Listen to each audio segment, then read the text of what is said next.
is alive. You hear shots ring from the woods. Take on 45.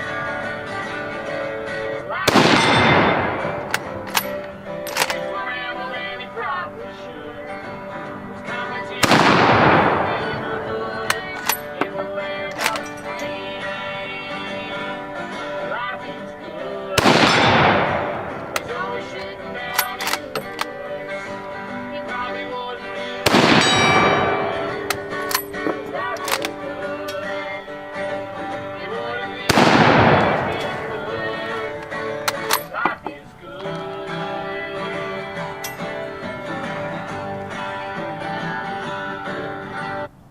Yes, Hickok 45, your internet shooting companion, come to you from the beautiful hills of Tennessee. Becoming more beautiful, right? Getting a little more green out here. Yes, the home of Elvis. And of a lot of people, a lot of good people.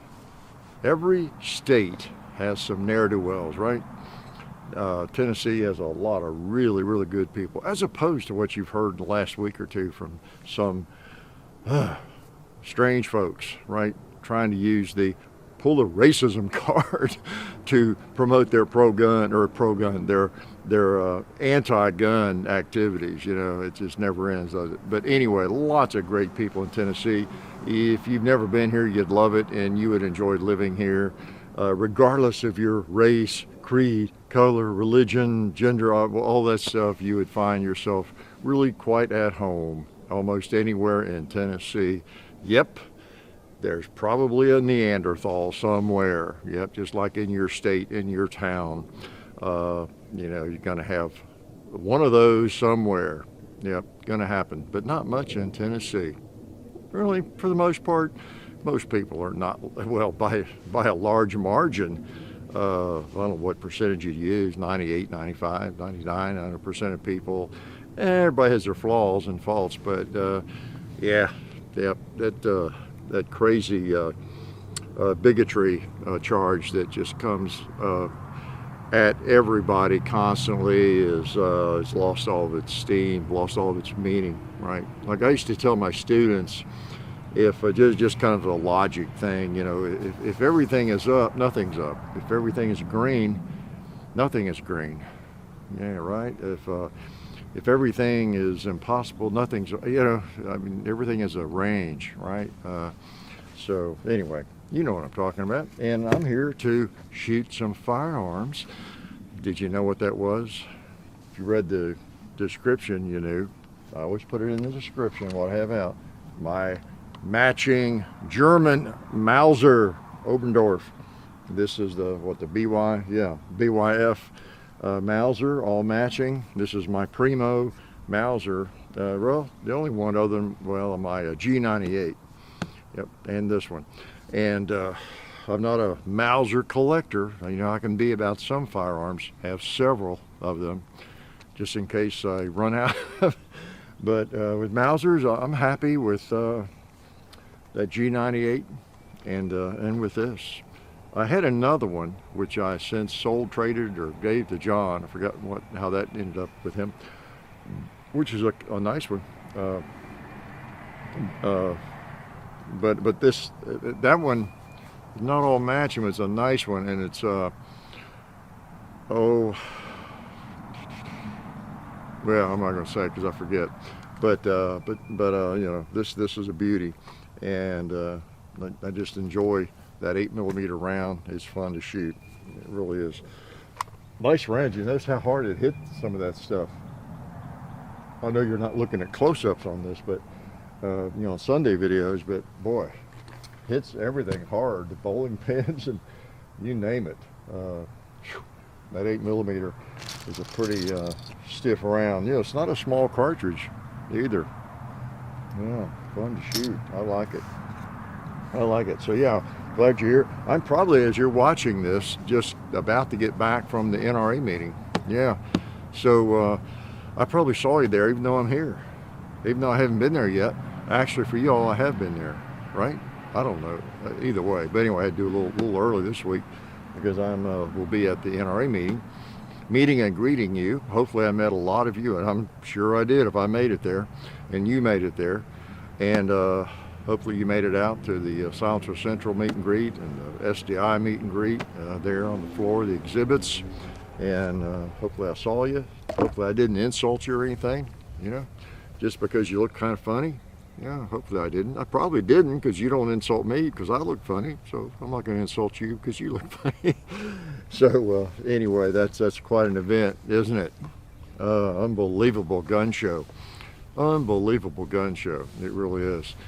Politics aside, NRA politics aside, it's just an incredible gun show. And many of you have probably been to that for years and years and years. I run into so many people that they haven't missed one in like 40 years or something, you know. And I've not missed one, well, other than with the pandemic, in a long time. And it's always fun. And I get to see a lot of you folks. So here we are. Gosh, I want to thank the folks that help us here. Ballastall, of course, Talon Gun Grips, and you did. And of course, Alabama Holster. Yeah, man, have one in my pocket as usual. Great outfit. Incredible little concealment Kydex holsters. You know, really functional and practical, smart. I would call them smart. One of the things I like the ones with the little thumb thing on it. Can't really explain it unless you try it. I would highly recommend, if you like a pocket holster, get one with that thumb clip on it, and you'll see what I mean. You don't have to use it, but you'll see what I mean. You'll see what I mean. At least my opinion. Put it that way. Yeah. So here we are, man. You know what else I have out here? I have another firearm I haven't fired. Just picked it up this week. Oh no, another Glock. Everybody's gagging a Glock. Well, you know, we haven't done many of the Gen 5s, and you all keep requesting them, whether it's a Glock 17, a Glock 20, what else, any of them that are out, 21, and I'm a little reluctant and slow to do the Gen 5s because I don't like them as much as the Gen 4s, but I need to do better at that. Yeah, y'all just keep twisting my arm, and I need to do that. So anyway, I thought, okay, let's get the Glock 20. So I'm in a 10 millimeter mood. A lot of us are lately, right? And try it out. How's that? Why don't we shoot it? Let's put some ammo in this thing and shoot. It's funny, I don't know if I got this from Bud's. Speaking of Bud's Gun Shop, borrowed it from Bud's. And I don't know if you know, if I'm going through, I click and do a little pasting, and please send this one, you know, for a video, and you know, to borrow.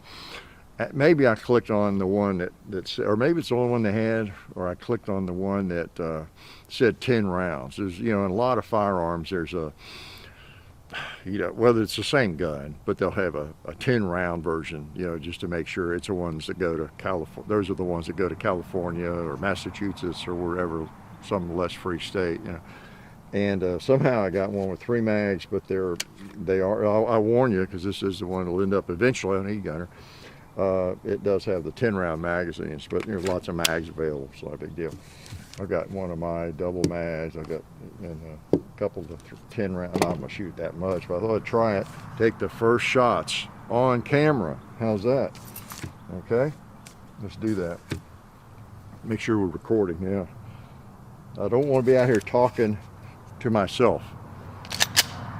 Although I get fewer disagreements that way, because I do tend to agree with myself most of the time. Sometimes I don't. Sometimes I disagree.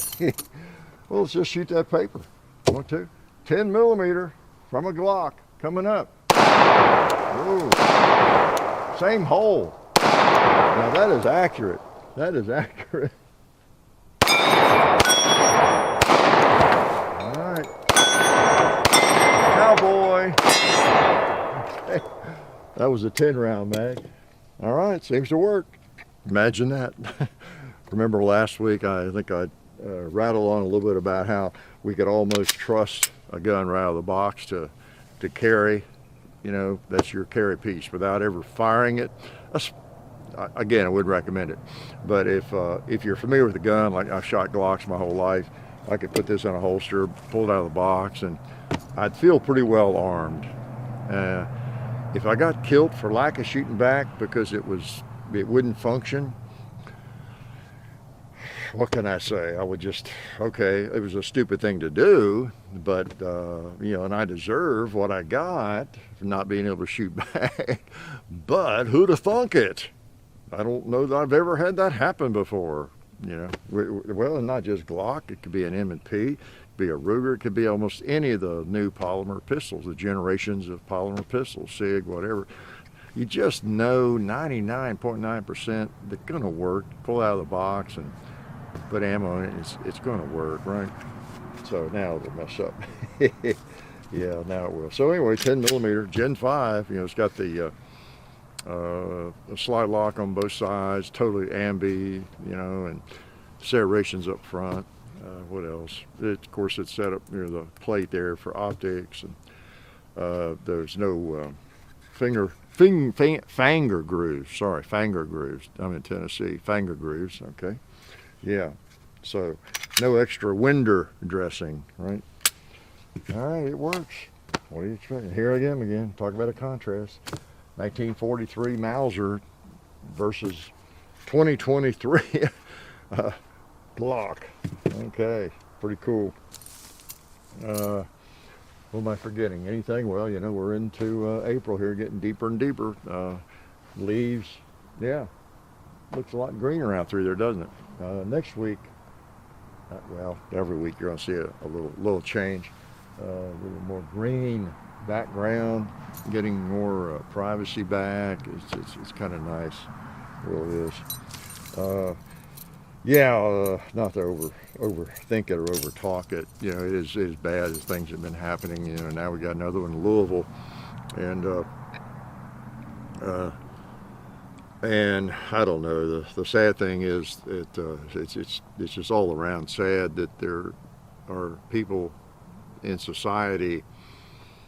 Obviously, I guess in society, maybe they're not in society. Maybe that's part of the problem. They don't feel like they're part of the society, but it's a shame there are so many people that get, I guess, depressed, whatever word you want to use, or so out of it, alienated, messed up in their minds, that not only do they want to commit suicide, they want to take other people with them. They turn into kamikazes. It's just a kind of a newer phenomenon in the world, and it's especially dangerous. It's like what we call like the terrorist bombers, homicidal bombers, or suicide bombers. All those terms. It's what we have people just pop up all of a sudden, like that. And I don't know. I hope somebody's studying all these cases in some depth. I don't know if it does any good. I still wonder, there's got to be some common denominators that maybe we're not thinking about, or maybe that are overlooked. I don't know what all it might be, but I hope all those factors are being looked at. I don't know if it's in the literature anywhere. I never seen any research on it. I guess I haven't looked, but and I know there are some common denominators. The pharmaceuticals is one of them. I can't help but wonder too, and of course you got so many things going on with the economy and everything. It's so easy to social media. Everybody thinks their life should be as glitzy as everybody else's, and would like for it to be. And probably some people get bent out of shape because it's not, and feel really bad about their life because they see online everybody having a better time. It looks like, right? Everybody else is in utopia, and they're not. And I don't know, maybe that on top of sitting at home and drinking 5 Red Bulls, not to pick on any brand names, but some of these energy drinks, some of the stuff, I just wonder what kinds of effects some of that has on people, and poor diet maybe on top of that, maybe alcohol on top of that. Just somehow people are getting more depressed, it seems like. Not everybody, but certain individuals are ending up apparently depressed enough to do crazy things. And when I say depressed, I'm not a psychiatrist or psychologist, but I mean a state of mind that might be conducive to doing crazy things. So it's sad, and it's also sad, very sad, that as I said earlier, opened with, that people want to make that a hotbed to talk about banning the Second Amendment, basically, and fighting against the Constitution, and which is based in shallow thinking. You're looking at the objects used, really shallow thinking, just looking at that obvious, object that is not the issue. I've heard several people in the last few weeks pointing out how 100 years ago there were more firearms per capita than there are now. And that's something I hadn't thought about. Well, I sort of have. I know there's always been a lot of enough firearms. If somebody wanted to do something, lots of people, they could have. But per capita, my Kentucky relatives, I'll explain to you all what per capita means sometime, but you all know what that means, per capita, per person. There are as many firearms per capita, and I don't know how close that is and all that, but it makes sense. But yet, that kind of weird stuff didn't happen until recently, recent years. So the firearms have been there, handguns, the rifles, and semi-automatic, and whatever kind you want to talk about.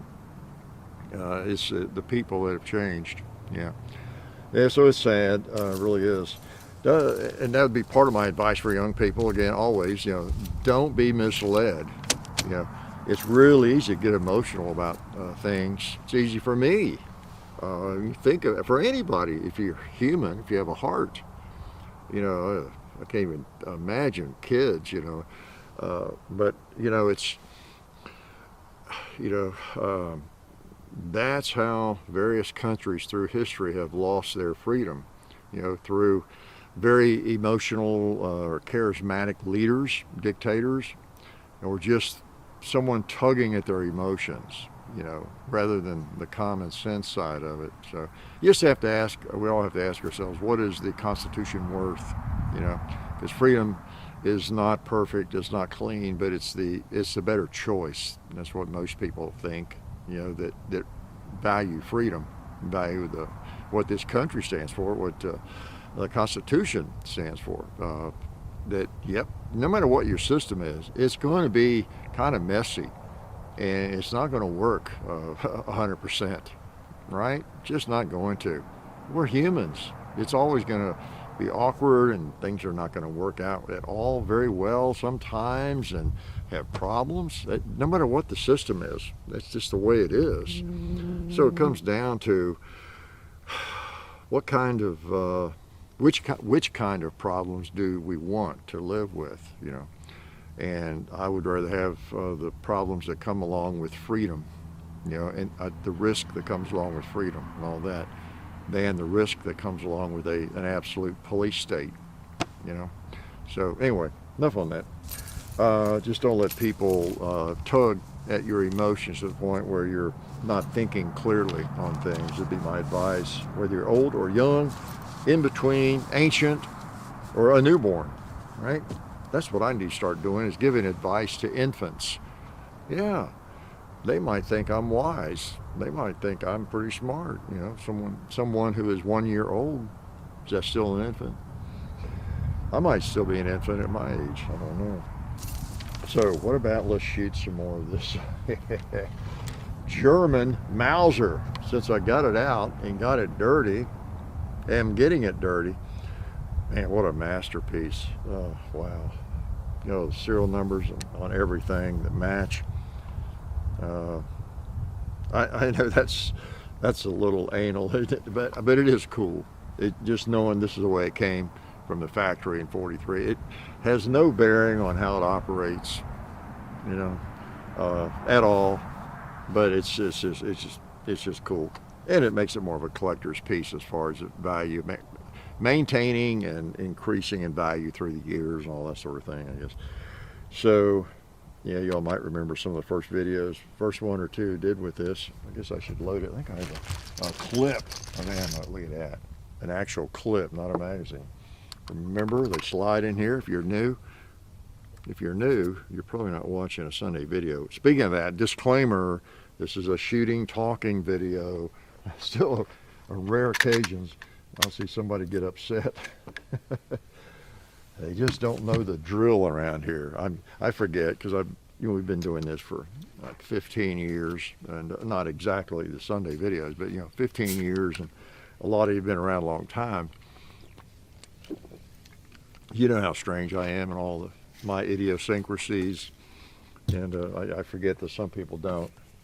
I'm a new weirdo to some people. So, whatever it is, I'm a pretty old weirdo, aren't I? All right, let's shoot this thing. And those 5 shots I took as you all appeared were really the first shots I've taken with this thing. And I don't know, you tell me, look up a video. I think it's been years. I would say months, but then I always have to rethink it. No, it's been years. And I don't really remember the last time I got it out and shot it, unless it was in a Sunday video a year or so ago or something. All right. There's a bowling pin sitting down there. Now he's not. Hit the gong again. Now I have a problem again with the pig over there. Well, the buffalo over there. I'm gonna shoot him anyway.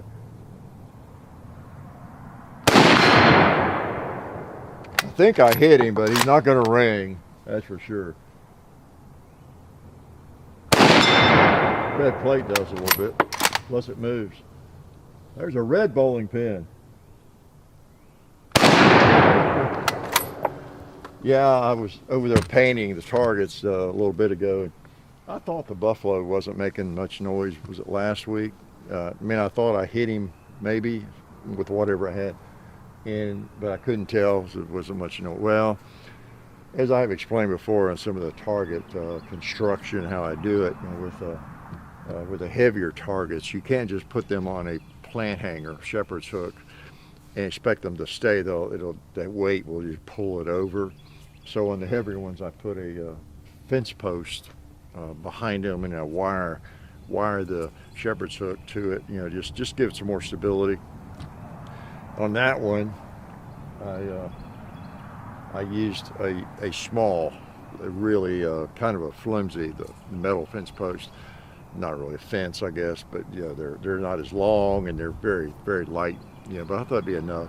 It's not. It broke. It's broken. It's leaned over. The buffalo is against the ground. His feet are against the ground, and so that's the deal on that. So I need to put a real fence post in there, a heavy duty one. So, oh man, 8mm. That is nice. Some of you have it. You have a Mauser of some form or fashion, or an 8mm. You know that they are really, really nice. They just are. It's not the most beautiful wood, of course. It's a laminate, which is used in a lot of military rifles. A little stronger than normal wood. It was less likely to split, as I understand. And, like a piece of walnut or something. So, not perfect, but it's cool. So cool. All right, let's get this Glock going again, too. Oh, that reminds me about I saw a comment somewhere about 2 or 3 about somebody giving somebody else a hard time. I guess it was about racking their shotgun, their pump shotgun. This is like a joke. John has a joke about that. One of his gun jokes he uses on stage about that racking shotgun, and how that's supposed to be so bad tactically and everything. I won't ruin the joke, but it's his joke. But there are people who sorry, Clint Smith, Mossy, even all the people I respect a lot in the training world, but a lot of trainers just get apoplectic, about racking a shotgun when an intruder comes into the house or is breaking in, thinking you're going to scare him with that racking the shotgun. Well, now, I don't know. We could debate that, whether or not it scares them or not. But there seems to be this thing in the firearms world, community, whatever community means in that sense, that you're a total idiot if you have a pump shotgun for home defense and you still have to rack it. when there's a need for that shotgun or a potential need for it. Okay, if you got to rack that thing, you've already lost out. That is so bad. Yet, and that noise, it gives away where you are, and don't think you're going to scare somebody. You're just giving away your position and all these kind of things. And there may be some truth to that, but sorry, I don't buy it. I don't buy it. I think it comes down to, well, for one thing, if you're breaking into someone's house and you hear a 12 gauge rack, I think it is going to get your attention, for one thing, whether you want to rely on that or not. Because if I hear that, I'm climbing into a window and I hear that sound, well, I know that's not a good sound for me to hear right now, because the next sound I hear might just be boom, and I'm gone. You know, you get talk about it lots of different ways, but so anyway, well, for one thing that comes to my mind too is everybody has a different opinion on this, and everybody's a different situation. If you have a shotgun, pump shotgun for home defense, that's fairly handy, or whatever that means for you. It's in a quick access gun safe. It's in a closet with a lock on the door, or you don't have any kids around, and that's not an issue. And it's I don't know where it is. It's up to you. But same with a handgun. Same with a hand, unless it's on my person in a holster. Okay, it's got to be in a holster. And on my person almost, before it's going to have a round in a chamber. And it probably will have a round in a chamber if it's on me. All right. If it's not on me, and I've laid it on a table before I go to sleep, somewhere close by to get to, or in a drawer close by when I'm sleeping.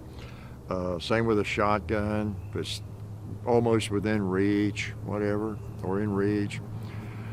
I don't trust myself. I don't sleepwalk and have nightmares and wake up doing crazy things. Wake up and I'm in the kitchen making coffee or something. I don't experience that. Some people do. I've known people who have been that way. It's just too critical a situation for me to trust myself. We've all heard that story about the lady, I think is real, I believe. At least one is, where a lady thought she dreamed a phone was ringing or something. She picked up her handgun, rifle, or a revolver off the bedside table and put it to her head and pulled the trigger. She thought she was grabbing a phone or something like that. I think that's real. I want there to be an extra step. And this is just me, if my survival is determined by whether or not I have a second or half a second to rack the slide on either the handgun or the rifle.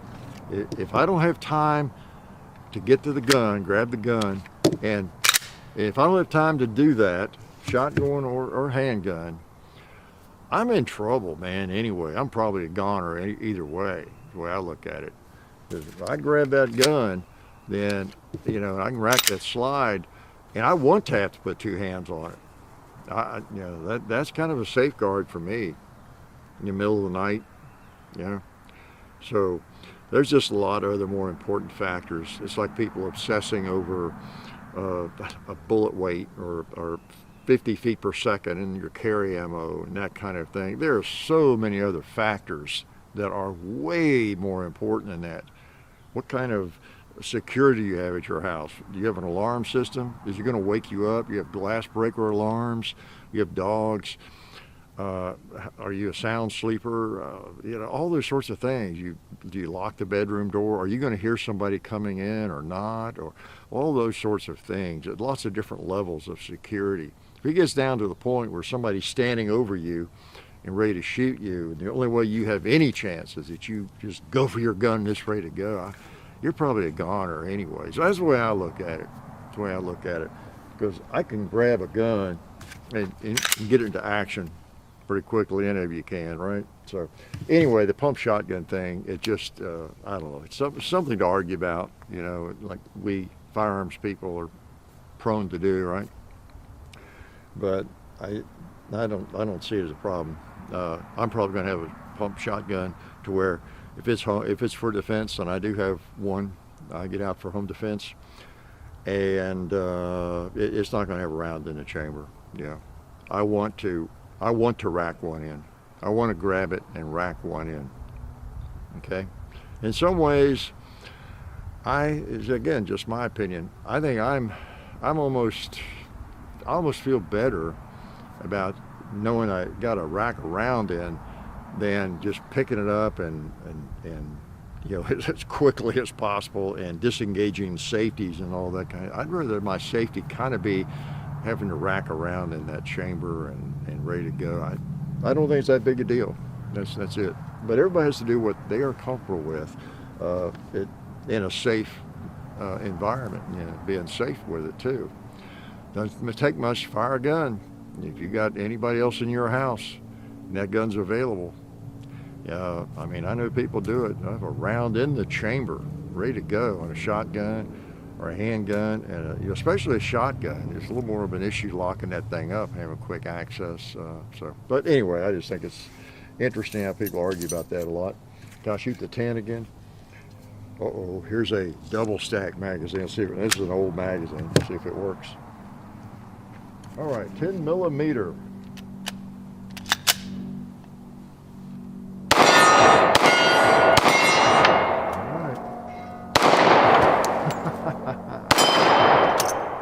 How about some of the guys on here? Let's shoot all the sponsors.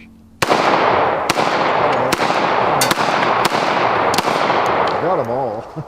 And how about another one in the bull? Yeah.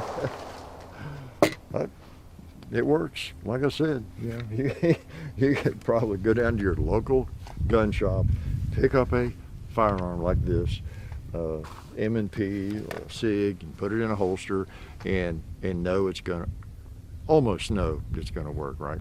Again, not advisable. But well, you've seen me. How many guns have I brought out here? Fired them for the first time. If I had any that did not fire, seemed like I had an issue with one, but I think they all fired. And then too, it depends on the make and the models and all that, and how much confidence you would have it. You wouldn't want to do it. Period. I don't know why I'm talking about it. I'm just making the point about the reliability, really, of modern firearms, I guess. Yeah. But there could always be that exception, right? So, I hope you enjoyed that U-Birdie 1873 video. That wood looks a little better than probably the last time you saw it. I don't think I brought that out since my buddy refinished it, have I? I don't think so. And U-Birdie does a great job. Gosh, so many of us and you all have enjoyed U-Birdie firearms because they're just almost exact replicas of the original Winchesters and Colts. Think about the Colt clones, the Schofield clones, Smith & Wesson clones, Winchester and others.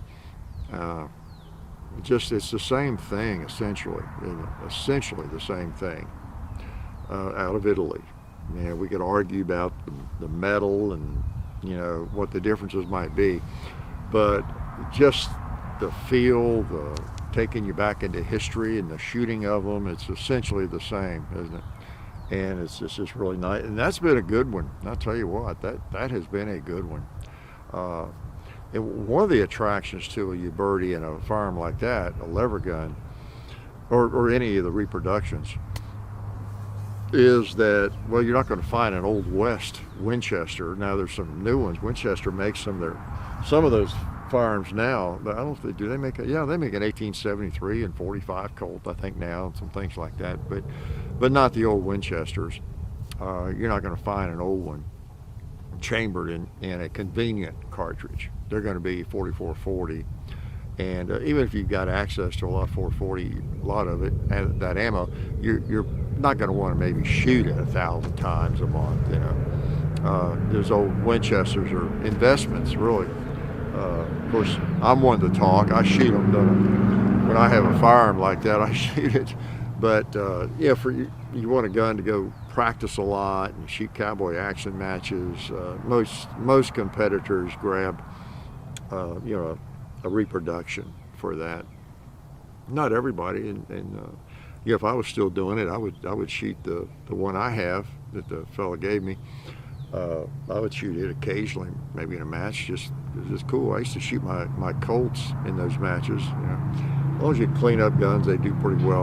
I'm not as sure about a lever gun. I'm not as confident that I could take a Winchester made in, I don't know, the you name it, 1870s, and just run thousands of rounds through it, you know, and not have trouble. And all the motorcycles and everybody's out there. Beautiful day. But you might be able to. I mean, they did back in the day, I guess. They shot them a lot. But in terms of something breaks and getting it fixed and repaired, you know, I just think more about that, I guess. So anyway, and plus with the U-Birdie, you don't have to worry about it as much. You don't want it to break, but you know, it's a reproduction. It's not original, and that thing has worked. I don't think I've ever had any problems with it, and got it in what, 90, 98, 7, 98. Yeah, now I forgot. I need to look at the video. But it's 25 years, yeah. So 98. Yeah. So anyway, that's cool. That's cool. It's been a friend for a long time, and oh yeah, okay. Let me give you some advice while I load this thing up. Youngsters, old people like me, your parents, some of the other folks watching here, watching the video. You know, we're not going to have as much effect on your classmates and your peers, so we kind of need you to help. You know, we need you to help out. A lot of young people, I think, whether you're, I don't know, middle school, high school, college, whatever, they seem to think there's this utopia out there, this perfect society. There shouldn't be really that much inconvenience. Things ought to work better. You old folks have ruined everything, or whatever the attitude is, and we know how to fix it. Yeah. And for one thing, who needs these guns? You know, and then just everything. You know, these think any problems. The fact that there are problems just shows that y'all screwed it up. You know, that we can fix it. We can make it better, and maybe you can. But as I was saying earlier, there is no perfect system.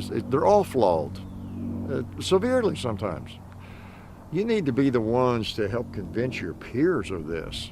You know, that they're not going to create this utopia by trying to ban rifles or handguns or whatever it is they're trying to. Usually it's the rifle, the assault rifle, which is not a rifle. Assault is an action. And I think it's like, what, 98%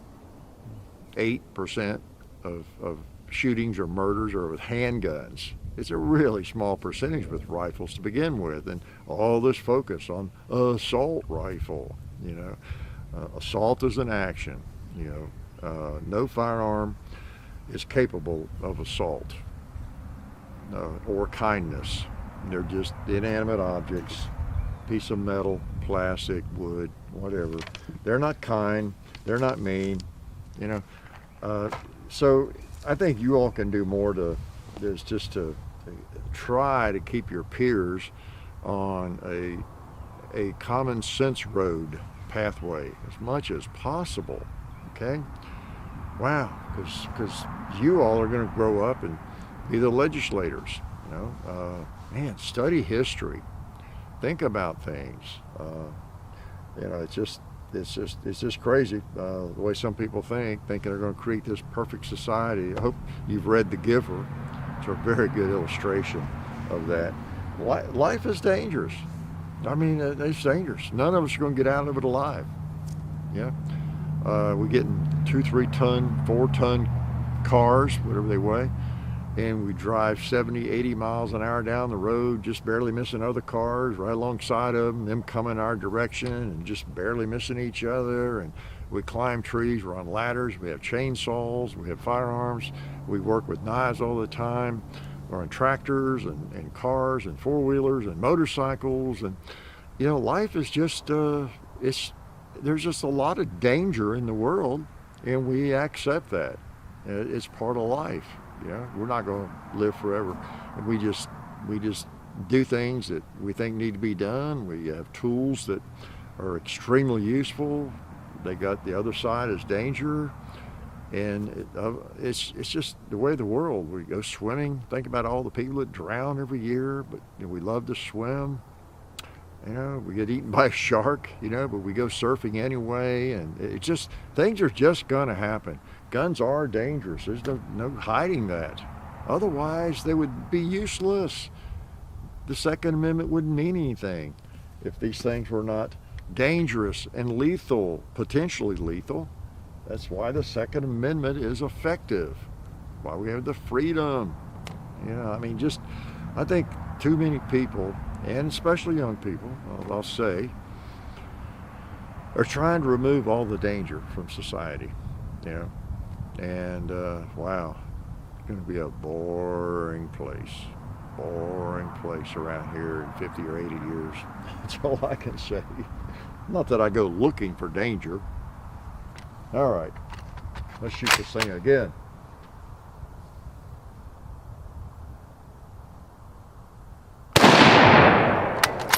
Finally missed that plate.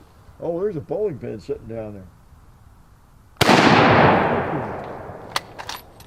What else needs to be shot? The gong? How about this bowling pin again? I love it. Knock that thing over. Oh, that was the last one. Oh, yeah. Yeah, sweet. A piece of history. And this is a good example. I'll let y'all go here, man. This is another example of personifying a piece of metal, and wood by considering a firearm, a piece of metal and wood and plastic, as being capable of assault or kindness. They don't do either one, do they? And this one, some people, whenever I get it out or something like this, it was a German, Nazis, gun that killed our soldiers, some of our soldiers. This very gun may have killed some of our soldiers, World War II, and it could have, so I can understand that feeling, but as I advise people, admonish people when they bring that up quite often, thing is, don't fall into that same trap that the anti-gunners fall into by attributing, too much personality to a piece of steel and wood. It's just a piece of steel and wood. Now, somebody carrying this might have killed some American soldiers, just like somebody carrying the .03 Springfield or various other guns I have might have shot a German soldier or others. But it was them. It wasn't the firearm. It was not the firearm. You might have bought a used gun, for all you know. The same person that might cringe at this, but they've got a couple of revolvers, 38 Special or something. They enjoy shooting sometimes on the range, bought them years ago.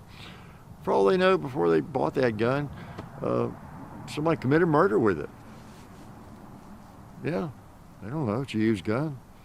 And I won't say it doesn't matter, it matters in one sense, but then again, that gun didn't do it. That firearm, it's just a piece of steel, just like a rock lying on the ground here. There might be a rock right here lying around that 100 years ago, someone picked it up and bashed somebody's brains out with it, killed them. I don't know, but my wife's using it for a flower bed.